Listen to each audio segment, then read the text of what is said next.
Please subscribe the channel and press bell icon for notification. Gold spot और Britain में आज से corona की वैक्सीन लगनी शुरू हो रही है, लेकिन अमेरिका और यूरोप के कई देशों में एक बार फिर से कोरोना के केस बढ़ने लगे हैं, जिससे सोने चांदी को सपोर्ट मिल रहा है। वहीं अमेरिका में राहत पैकेज की बात आगे बढ़ने से महंगाई बढ़ने को लेकर चिंता से भी निवेशक सोने में हेजिंग कर रहे हैं, जिसका असर सोने के भाव पर देखने को मिल रहा है। ऐसे में आपको सोने चांदी में क्या रणनीति रखनी चाहिए, इसी पर बातचीत करेंगे। हमारे साथ रिद्धि सिद्धि के पृथ्वीराज कोठारी, मोतियाल ओसवाल के किशोर नान्ने और एंजल कमोडिटीज के अनुज गुप्ता मौजूद हैं, और साथ ही CNBC टीवी ने कमोडिटी एडिटर मनीषा गुप्ता भी यहाँ। आप देखेंगे तो लोअर लेवल से तो गोल्ड प्राइसेस में रिकवरी दिखी और आज भी जो भाव है वो 1/4% ऊपर, यानी ऑलमोस्ट 50,000 के ऊपर कारोबार कर रहा है। लेकिन यहाँ से ट्रेंड्स क्या मिल रहे हैं, क्या इंडिकेशंस हैं और क्या डिमांड आउटलुक है, इस पर ही फोकस करते हैं। सभी मेहमानों का स्वागत है। सबसे पहले पृथ्वीराज जी, आपका एक व्यू लेना चाहेंगे। ऑलरेडी प्राइसेस अगर पीक लेवल से देखें तो एक करेक्शन के बाद अब 50,000 के आसपास भाव घूम रहा है। वेडिंग डिमांड काफी अच्छी है, लेकिन अभी के ट्रेंड्स देखते हुए प्राइसेस के तो क्या इंडिकेशन मिल रही हैं, क्या ओवरऑल डिमांड आउटलुक नजर आ रहा है? जैसे कि मैंने आपको कहा, तो एवरीवन एक्सपेक्टेड कि गोल्ड का करेक्शन एक आना चाहिए, और उसके सामने अगर आप देखोगे तो इक्विटी प्राइसेस हाई पे थे, बेस मेटल सब हाई पे थे, मतलब each and every oil high price पे था। तो सिर्फ गोल्ड एक डाउनफॉल था। डॉलर इंडेक्स के सामने भी गोल्ड काफी वीक था। हम लोग बार बार ये कह रहे थे कि कभी भी एक बाउंस बैक आ सकता है। तो मेरे ख्याल से अभी 1900 लेवल के आसपास, 1878 का लेवल, और उसके बाद में 1900 लेवल के आसपास थोड़ा रहेगा। कल उन्होंने अनाउंसमेंट किया कि 800 और 900 बिलियन डॉलर का एक स्टिमुलस पैकेज हम लोग अनाउंसमेंट कर सकते, तो उसके लिए थोड़ी सी तेजी आ गई है। बट उसके सामने आपने देखा होगा कि लास्ट मंथ के अंदर इंडिया के अंदर मैंने कहा था कि फिजिकल उसको प्राइस को एक सपोर्ट करेगा, और काफी फिजिकल डिमांड था और इंपोर्ट भी काफी हो रहे, तो एक प्राइस को सपोर्ट कर रहा था।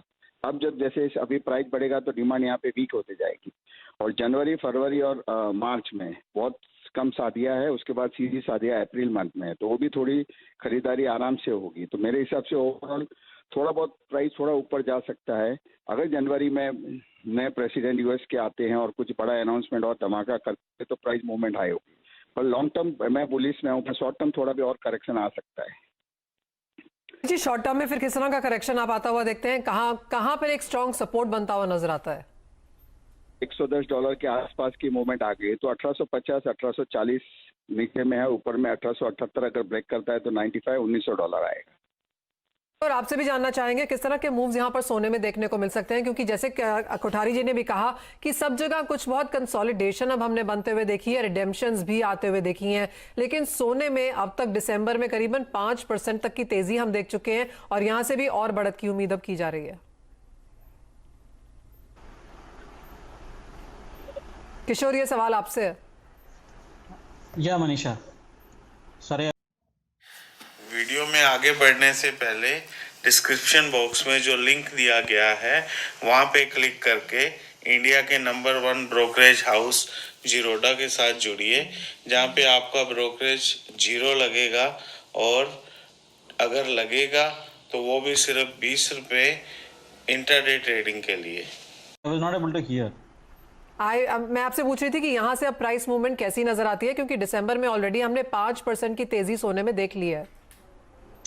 आई थिंक सी यहाँ से जो है मार्केट्स इन्फ्लेशनरी एक्सपेक्टेशंस के ऊपर काफ़ी हद तक जो चेंज हो रहा है अंडरलाइंग फंडामेंटल्स, मेरे हिसाब से जो फेड का एश्योरेंस है कि 2023 तक आपका इंटरेस्ट रेट्स सेम रहेंगे, तो बहुत सारे ऐसा जो फंड्स है, जो रिटायरमेंट बेनिफिट्स होते हैं, पेंशन फंड्स होते हैं, सो जो लोग नेगेटिव इंटरेस्ट रेट्स और ज़ीरो इंटरेस्ट रेट्स को सस्टेन नहीं कर पाएंगे, तो बहुत सारे पैसा मैं अभी भी देख रहा हूँ कि they are still diversifying. Even domestic markets में मैं देख रहा हूँ काफ़ी जो लार्ज क्लाइंट्स है, जो एफडीज से जो मनी है वो मूव हो रहा है गोल्ड में। तो आई थिंक आगे जाकर अगले 2 साल का इन्फ्लेशनरी एक्सपेक्टेशंस देखकर तो तेजी बरकरार रहेगा। शॉर्ट टर्म में मेरे हिसाब से 50,400 430 के आसपास का लेवल्स आपको 1-2 दिन के अंदर ही देख सकते हैं। सो मेरे हिसाब से इवन एट करंट लेवल या 50,000 के नज़दीक में इसमें बाइंग कर सकते हैं। 49,850 का स्टॉप लॉस इंट्राडे के लिए, 50,430 450 का टारगेट्स हो सकते हैं। बट मीडियम टर्म अगर आप मिड जनवरी तक भी अगर देखें तो 51,600 51,700 तक का लेवल्स एक्सपेक्ट कर सकते हैं। किशोर, इंपॉर्टेंटली जैसे हम दिसंबर में आते हैं, हम देखते हैं काफी सारी बुक वाइंडिंग यहाँ पर होनी शुरू हो जाती है।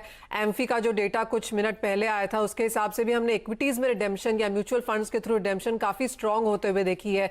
आप कहेंगे ऐसी अनसर्टनिटी में जब काफी सारे अनसर्टन्स हैं, जैसे किशोर, जैसे अभी कोठारी जी भी आगे पुट आउट कर रहे थे, ये एक और भी फैक्टर्स हो सकते हैं जो सपोर्टिव हो, क्योंकि हम ऑफकोर्स यहाँ पर 50 days moving average, 100 days moving average तो वॉच कर ही रहे हैं इन सेंस ऑफ प्राइसेस, जैसे आपने बताया। सो आई थिंक इंटरनेशनल में जो है, अगर ग्लोबल हेज फंड्स का अगर बात करें, उनका अनवाइंडिंग हो चुका है। जहां तक मैं काफ़ी फंड मैनेजर से बात करते रहता हूं, तो वहां पे री एलोकेशन, जो एसेट एलोकेशन मॉडल्स रीअसेसमेंट जो होता है वो जनवरी में होता है। तो अभी तक तो मोस्टली लिक्विडेशन हो गया। नॉर्मली दिसंबर से पहले उन लोग डिविडेंड पे आउट जो क्रिसमस सीजन से पहले उन लोग डिविडेंड पे आउट करना पसंद करेंगे, सो दैट जो हाई यील्डिंग एसेट्स है, जैसा गोल्ड में जो काफ़ी रिटर्न्स बना हुआ है, वहाँ पे इन लोग fund managers will see that कि फेस्टिव सीजन से पहले थोड़ा डिविडेंड पे आउट्स हो जाए क्लाइंट्स को। और जनवरी में मेरे हिसाब से जो री एलोकेशन होता है एसेट एलोकेशन मॉडल्स में, तो वहाँ पे मैं कई फिक्स्ड इनकम फंड्स एंड कई जो pension funds and retirement benefit funds का जो मूवमेंट है वो गोल्ड की तरफ देख रहा हूँ, बिकॉज रियल इंटरेस्ट रेट्स और रियल रिटर्न्स आपका नेगेटिव ही कंटिन्यू करने वाला है, और रियल रेट तो और फर्दर साउथ जाने ही वाला है मेरे हिसाब से। तो इन्फ्लेशनरी एक्सपेक्टेशंस बढ़ता जाएगा। तो please subscribe the channel and press bell icon for notification. मेरे हिसाब से जनवरी से काफी हद तक वापस हम लोग money flow back to gold देख सकते हैं। जी अनुज, आपकी स्ट्रैटेजी और क्या व्यू रहेगा गोल्ड पर अगर इमीडिएट बेसिस पे बात करें तो? दीपाली जी, गुड मॉर्निंग। जिस तरीके से हमने रिकवरी देखी है और अब गोल्ड अब ऑलमोस्ट $1860 के ऊपर ट्रेड कर रहा है, तो ट्रेंड जो है वो पॉजिटिव है, तो बाइंग साइड में ही रहना चाहिए, क्योंकि कल भी हमने काफ़ी अच्छी रैली देखी है। मुझे लगता है कि करंट रेट से खरीदारी भी करना चाहिए। स्टॉप लॉस गोल्ड में 49,700 का रहेगा, टारगेट करीबन 50,500 तक हो सकता है, और इंटरनेशनल मार्केट में एक्सपेक्टेड है 1880 से लेकर $1885 तक, ऑलमोस्ट 1900 भी हम टारगेट कर रहे हैं कि दिसंबर के महीने में $1900 दोबारा से गोल्ड दिखा सकता है। तो पॉजिटिव साइड में गोल्ड में ट्रेंड रहेगा। वहीं सिल्वर के अंदर भी हमें लगता है कि करंट रेट से खरीदारी करना चाहिए। 64,400 का स्टॉप लॉस लगा है, टारगेट 66,000 तक देखने को मिल सकता है। तो कहीं ना कहीं जिस तरीके से रिकवरी कल हमने देखी है, डॉलर 2.5 साल के लो पर है, और जो स्टिमुलस पैकेज है उसकी भी बिल्कुल क्लोजर है डील के, तो मुझे लगता है कि उससे काफ़ी हद तक गोल्ड सिल्वर को सपोर्ट मिलेगा, और मुझे लगता है कि खरीदारी का ट्रेड ही रखना चाहिए। जी हाँ, स्टिमुलस मेजर्स की उम्मीद यहाँ से यूएस, यूरोप और जापान से भी आती हुई नजर आ रही है, तो उसका फायदा यहाँ पर सोना उठाएगा। लेकिन कोठारी जी, चांदी में आप कैसे देखते हैं? जो खरीदारी है वेडिंग बाइंग की तो एक तरफ है, लेकिन क्या इन्वेस्टमेंट खरीदारी चांदी में भी देखने को मिली है? यहाँ पे अपने यहाँ फिजिकल साइड में अभी भी काफी डिस्काउंट में बिक रही है चांदी, क्योंकि चांदी इस पैंडेमिक के टाइम पे और जो प्राइस सडनली बढ़ गया, जो एवरीवन 10 साल से हम लोग एक्सपेक्ट कर रहे थे ऑल टाइम हाई के नजदीक, तो ऑल टाइम हाई को क्रॉस किया, तो उस टाइम पे काफी स्क्रैप सिल्वर बिकने को आई, और उसके सामने उतना डिमांड नहीं है। और सबसे बड़ी बात है कि सिल्वर अभी तक ईटीएफ में नहीं है, लोगों को इन्वेस्ट करना है पर रखना कहाँ है उठा के। सबसे बड़ी प्रॉब्लम दिक्कत सिल्वर में यही आ रही है कि सिल्वर ईटीएफ नहीं अवेलेबल है। अगर सिल्वर ईटीएफ होता तो काफी मात्रा में लोग बाइंग करके इन्वेस्टमेंट कर सकते थे। मैं सिल्वर की अगर प्राइस को आप देखोगे तो काफी मैं बुलिश हूँ लॉन्ग टर्म के लिए, बट सिल्वर $41 भी टच कर सकता है, तो सिल्वर में शॉर्ट साइड में बहुत कम रहना चाहिए। लॉन्ग साइड में 53, 55, 57 जो भी रेट में माल मिले उसमें बाइंग करके बैठा रहे।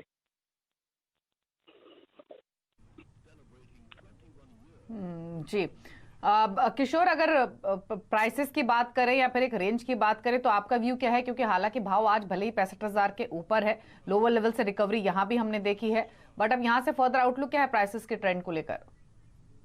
आई थिंक सिल्वर में मैं बाइंग का ही सलाह दूंगा। 65,300 मुझे लगता है कि बेटर लेवल से बाइंग करने के लिए सिर्फ, और 64,800 के आसपास का स्टॉप लॉस के साथ मेरे हिसाब से शॉर्ट टर्म में 66,000 पार करेगा। 66,100, 150 के आसपास का टारगेट्स के लिए वेट कर सकते हैं। यानी कि तेजी यहां पर बरकरार है। डिप्स मिले तो चांदी खरीद के चलिए, सोने में भी काफी हद तक वही रुख देखने को मिला है। कोठारी जी, बहुत शुक्रिया जुड़ने के लिए, आज गोल्ड स्पॉट पर अपनी वो राय देने के लिए, प्राइसेस पर भी और हाजिर बाजार में किस तरह के ट्रेंड्स यहां पर चल रहे हैं। आगे बढ़ेंगे और बात यहाँ पर करेंगे मेटल्स की, क्योंकि यहाँ पर भी हमने हल्की सी बढ़त बनते हुए देखी है। पिछले 24 घंटों में कॉपर में जरूर कुछ मुनाफा वसूली देखने को मिली हो, लेकिन निकल और जिंक में यहाँ पर तेजी बरकरार है। कल देर रात न्यूयॉर्क में करीबन 2% की तेजी निकल में थी, 1% ज्यादा की बढ़त हमने यहाँ पर जिंक में भी आते हुए देखी थी। यहाँ पर किशोर, आप कैसे देखते हैं मेटल प्राइसेस में? यहाँ पर भी क्या फंड रोटेशन है मेटल टू मेटल, और यहाँ पर आगे जाकर किस तरह की वेटेजेस बनती हुई नजर आएंगी? कहीं ना कहीं यहाँ पे वापस यूएस चाइना टेंशन्स का थोड़ा सा एक बैकड्रॉप क्रिएट हो रहा है। आई थिंक जब तक ये ट्रांसिशन ऑफ पावर नहीं होता है यूएस में, आई थिंक थोड़ा सा यहाँ पे नर्वसनेस बने रहेगा मेरे हिसाब से मार्केट में। But given that background, but overall economic recovery as well as liquidity को देखकर मुझे लगता है कि इसमें से जो तेजी है उसमें जगह है। और हालांकि जो तेजी जो हम लोग रफ्तार जो देखा है कि अक्टूबर नवंबर में वो थोड़ा सा स्लो डाउन हो जाएगा, बट कॉपर और निकल मुझे थोड़ा सा बेटर पिक्स लगता है यहाँ पे। निकल अब 1227 के आसपास आप बाइंग कर सकते हैं, 1220 का स्टॉप लॉस के साथ 1240 का टारगेट हो सकता है। जहाँ तक कॉपर 591 के आसपास बाइंग कर सकते हैं 95 का टारगेट के लिए। वेरएज जिंक ऑल्सो मुझे लगता है कि एक शॉर्ट टर्म बाइंग अपॉर्चुनिटी है 219-50 के आसपास का टारगेट्स के लिए। जी अनुज, क्रूड पर आपका व्यू क्या रहेगा? क्योंकि कल की प्रॉफिट बुकिंग के बाद आज वापस मुनाफा वसूली हावी है, 2% नीचे ये ट्रेड कर रहा है, और कुछ रीजन्स में जो लॉकडाउन लगने की खबरें आई हैं उससे वापस डिमांड को लेकर कंसर्न्स इमर्ज हो रहे हैं, लेकिन अभी भी 3300 के ऊपर है, भले ही 2 दिन की करेक्शन के बाद। क्या व्यू है इन लेवल से? देखिए, अगर हम पूरे ही क्रूड ऑयल की ट्रेंड को देखें तो यहाँ पर बाय एंड डिप्स की स्ट्रेटेजी देखने को मिली है, क्योंकि जब से इसने $41 के रेजिस्टेंस को ब्रेक किया है तो कंटिन्यूसली एक पॉजिटिव साइड में जा रहा है। और हमने रिसेंटली देखा था कि $46-47 को इसने टेस्ट किया था। मुझे लगता है कि क्रूड का जो ट्रेंड है वो अभी भी पॉजिटिव है, क्योंकि हमने लास्ट टाइम भी इसकी इन्वेंट्री में एक ड्रॉडाउन आते हुए देखा था, तो उसकी वजह से मार्केट में सपोर्ट रहेगा। तो मुझे लगता है कि क्रूड के अंदर बाय एंड डिप्स की स्ट्रेटेजी को यूज़ करना चाहिए। हालांकि अभी करीबन $45-53 के आसपास ट्रेड कर रहा है, और जहाँ तक ओपेक का सवाल है वहाँ पर भी प्रोडक्शन कट को लेकर बात सामने चल रही है, तो मुझे लगता है कि उससे भी काफ़ी इम्पैक्ट रहेगा।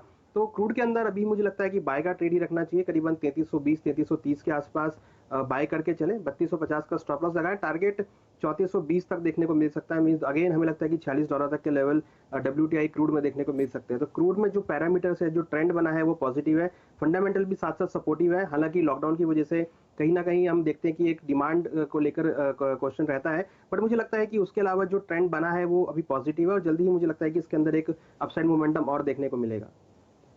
बात अब यहाँ पर नेचुरल गैस की करेंगे, जहाँ पर पिछले हफ्ते की मुनाफा वसूली और कल की गिरावट के बाद भी आज कुछ बहुत खरीदारी लौटते हुए हमने देखी है। किशोर, आप कैसे देखते हैं? क्योंकि वार्मर देन नॉर्मल टेम्परेचर्स और जिस तरह के इन्वेंट्रीज हैं यूएस में, उसका बहुत स्ट्रॉन्ग प्रॉफिट टेकिंग इम्पैक्ट हमने यहाँ पर नेचुरल गैस में आते हुए देखा है। आई थिंक यहाँ पे शॉर्ट टर्म रिबाउंड एक्सपेक्ट कर सकते हैं, थोड़ा बहुत शॉर्ट कवरिंग रैली हो सकता है। कहीं ना कहीं वेदर फोरकास्ट थोड़ा सा मतलब शॉर्ट आपको सपोर्टिव नहीं है मार्केट के लिए, बट प्रेशर बना रहेगा।